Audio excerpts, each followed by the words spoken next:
اس لیے حدیث پاک میں آتا ہے کہ اپنے نیچے والوں کو دیکھو.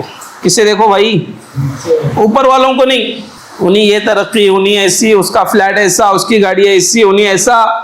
اب تمہاری جو حالت ہے اس میں ناشکری کے جذبے پیدا ہو. ہاں، دین کے معاملے میں اپنے اوپر والوں کو دیکھو، صحابہ کی زندگیوں کو دیکھو، تابعین کی زندگیوں کو دیکھو، تبع تابعین کی زندگیوں کو دیکھو، اولیاء کی زندگی دیکھو کہ کیسے انہوں نے اللہ کی فرما برداری میں، اللہ کی اطاعت میں زندگیاں گزاری. ہم ویسے بننے والے بنے. دنیا کے اعتبار سے ہم اپنے آپ پر اللہ کا شکر ادا کریں. اے اللہ جس حال میں بھی ہے تیرا کیا ہے بھائی. اسی لیے حدیث پاک میں آتا ہے کہ جو بندے اللہ کی دی ہوئی روزی پر راضی رہتے. اچھی طرح سے سمجھو اس حدیث کو کہ آپ علیہ الصلوۃ والسلام نے ارشاد فرمایا کہ جو بندے اللہ کی دی ہوئی روزی پر کیا رہتے ہیں بھائی؟ راضی رہتے ہیں، کفایت کرتے ہیں. اے اللہ تو جتنا دیا بس تیرا شکر ہے.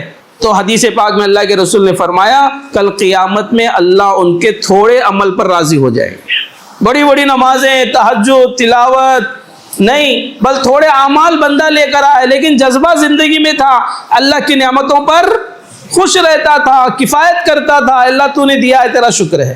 اللہ تو نے غربت میں رکھا ہے تیرا شکر ہے. اے اللہ تو نے امیری میں رکھا ہے تیرا شکر ہے. اے اللہ تو نے کرائے کے گھر میں رکھا ہے تیرا شکر ہے. اللہ تو نے جھوپڑی میں رکھا ہے تیرا شکر ہے. جس حال میں بھی اللہ تو نے رکھا ہے اے اللہ تیرا شکر ہے. اس لیے بندے کا تقاضا تو یہ ہونا چاہیے کہ اللہ تعالیٰ کی تقدیر پر اللہ جو کہیں اس پر کیا رہیں بھائی؟ راضی رہیں، شکر کریں.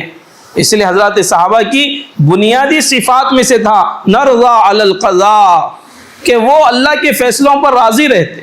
ہاں، کہ اللہ کا جو فیصلہ ہو ہم اس پر راضی ہیں. اور نصبر علی البلاء، کہ حضرات صحابہ جو مصیبت، کوئی پریشانی آتی تو اس پر صبر کرتے تھے اور اللہ کی نعمتوں پر شکر کرتے. اے اللہ تیرا شکر ہے، ہر حال میں ہم الحمدللہ کل حال. اے اللہ جس حال میں بھی ہم کیا ہیں؟ راضی ہیں.